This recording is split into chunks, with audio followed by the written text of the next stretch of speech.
Hey there! I'm glad you joined me again. The start of this year has mostly been grey, cold and wet. But the days are getting longer, with some of them even sunny.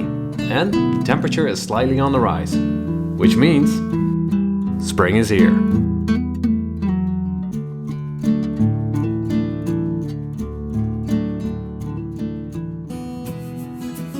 In the month of March, a lot of seeds can already be sown indoors or even outside. I actually started sowing some of my plants indoors halfway during February in plug trays.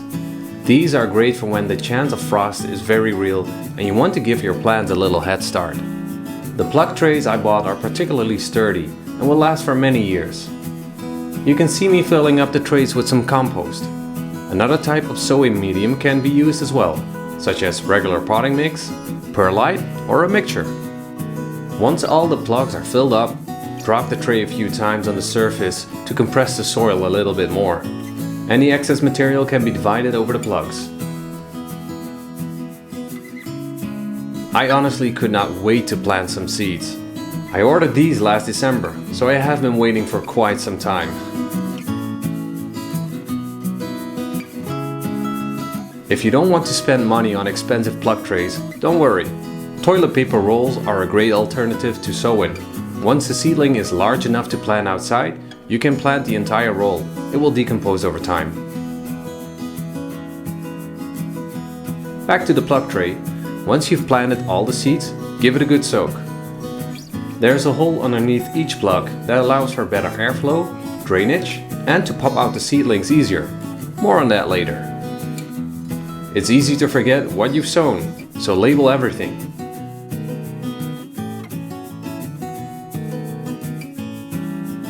Once you've put your tray or pots on a windowsill, you introduce it to warmth and sunlight.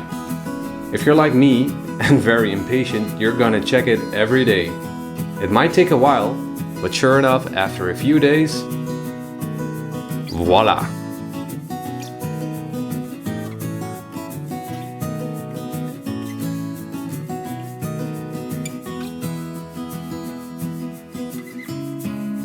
As you can see, snow hit us while my seedlings had germinated already. So, depending on the plant, don't put them in open ground too early. The seedlings often can't handle frost.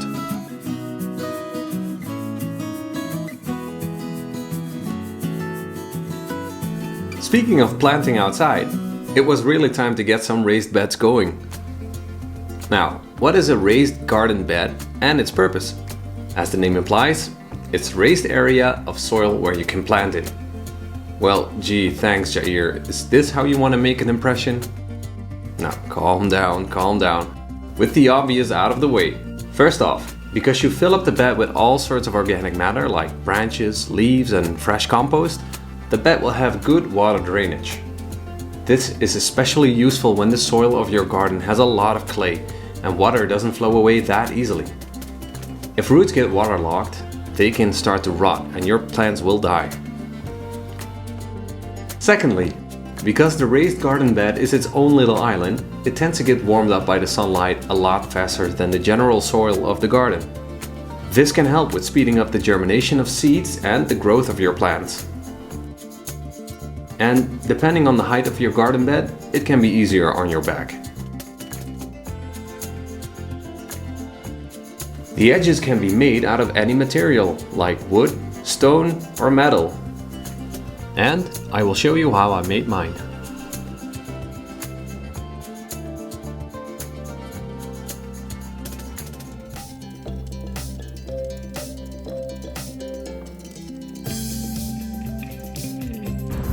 A colleague of mine was getting rid of these scaffolding planks. I said to him, I'll take them off your hands because I'll make some raised beds out of them. Now, as you can see, I already made 2 of them and I'm going to construct the 3rd one right now, which I want to show you guys.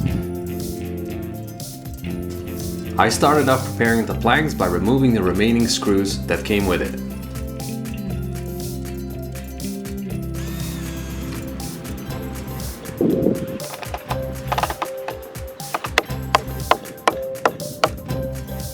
I also got rid of the end piece that was too rotten.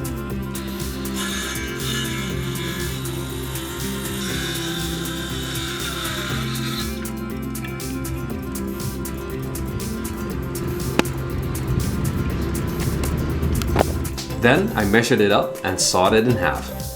These pieces will become the shorter planks of the grow bed.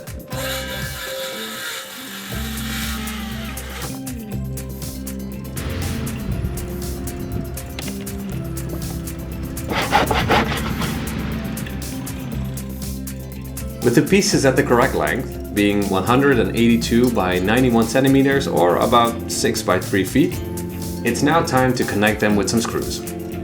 I will also reinforce the corners with some wooden blocks that I got off some pallets. This way, the whole construction won't wobble as much.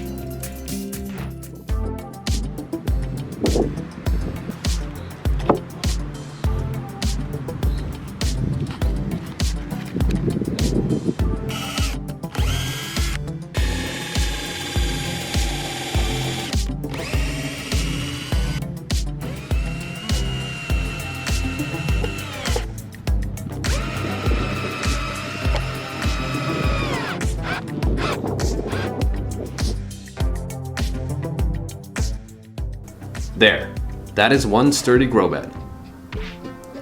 After that, I leveled it out and I loosened up the soil a bit. Now, I know that this is disrupting the soil life. Many organisms such as earthworms and the vast network of fungi are beneficial to the health of your soil, which will result in bigger and healthier crops. Hence, I want to disturb the soil as little as possible. This method of gardening is also known as no-dig. But since my soil is primarily clay, I did want to open it just a little bit so that both plant roots and fresh nutrients have a better chance of getting into the soil. Alright, I covered the entire area with cardboard, including the space between the beds, because there's going to be a path. Now you might ask yourself, like, why on God's green earth would you put down some cardboard on your garden? 2 words: weed suppression. No, not that kind of weed.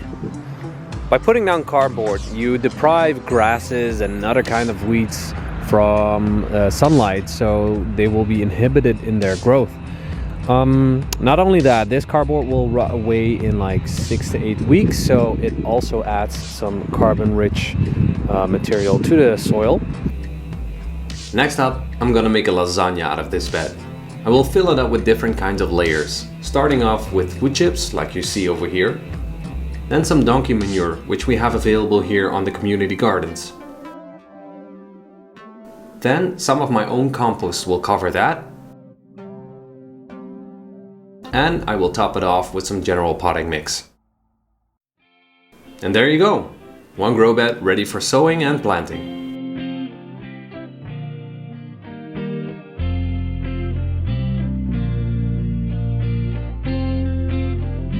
This month, it was also time to finally plant out my first seedlings. I want to plant my peas along that border of the grow bed. Well, here they are. Remember the holes on the bottom of the tray? You can easily pop out a seedling with its entire root bundle by giving it a little push like this.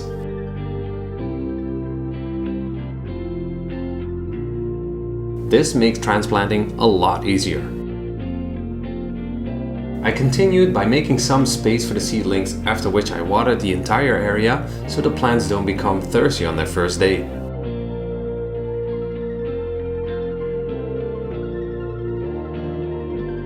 The deep modules of the tray give it plenty of room for some good root development, as you can see here.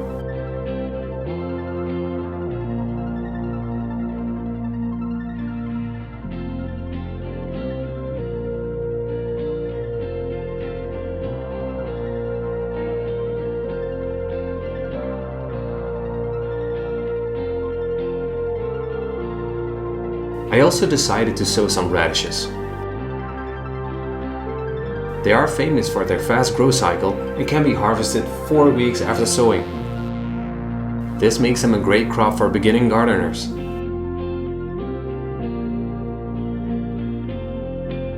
Lastly, I planted some broad beans. They are an early crop, just like peas, and I had them in my bag, so I thought, why the hell not? Now, just another soak for good measure, and that's my first official planting in the garden. Well, there you have it. 3 grow beds with pathways, fully made out of recycled material. Everything from the wooden planks, the wood chips, the manure, and my own compost cost me literally nothing but time and effort. The potting mix was the only thing that bumped up the price to a grand total of 28 euros. Now that's good value for money.